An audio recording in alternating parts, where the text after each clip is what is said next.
১৯তম শিক্ষক নিবন্ধন বিজ্ঞপ্তির প্রত্যাশায় রয়েছে লাখো লাখো চাকরি প্রত্যাশীরা। এবার সেই বিষয়ে সুখবর জানালো বেসরকারি শিক্ষক নিবন্ধন ও প্রত্যয়ন কর্তৃপক্ষ এনটিআরসিএ। বেসরকারি শিক্ষা প্রতিষ্ঠানে শিক্ষক নিয়োগের লক্ষ্যে ১৯তম শিক্ষক নিবন্ধনের বিজ্ঞপ্তি আগামী ফেব্রুয়ারি মাসের মধ্যেই প্রকাশের সম্ভাবনা রয়েছে।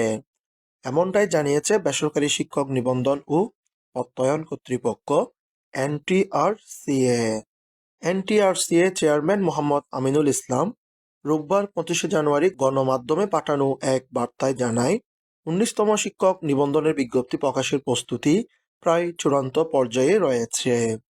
তিনি বলেন, চলতি সপ্তাহের মধ্যেই সপ্তম বিশেষ গণবিজ্ঞপ্তির আওতায় শিক্ষক নিয়োগের সুপারিশ দেওয়া হবে। সুপারিশ সম্পন্ন হওয়ার পরপরই রেজিস্ট্রেশন কার্যক্রম শুরু হবে। এ ধাপে প্রতিষ্ঠান প্রধানরা ৭ দিনের মধ্যে প্রয়োজনীয় তথ্য অনলাইনে জমা দিতে পারবেন। এরপর রেজিস্ট্রেশন শেষ হলে অনলাইনের মাধ্যমে শূন্য পদের তথ্য সংগ্রহ শুরু হবে। শূন্য পদের তথ্য জমা দেওয়ার জন্যও ৭ দিনের সময় নির্ধারণ করা হবে।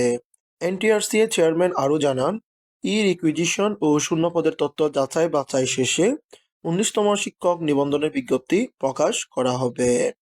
সব প্রক্রিয়া ঠিকভাবে সম্পন্ন হলে ফেব্রুয়ারির মধ্যেই বিজ্ঞপ্তি প্রকাশ সম্ভব হবে বলে আশা প্রকাশ করেন তিনি।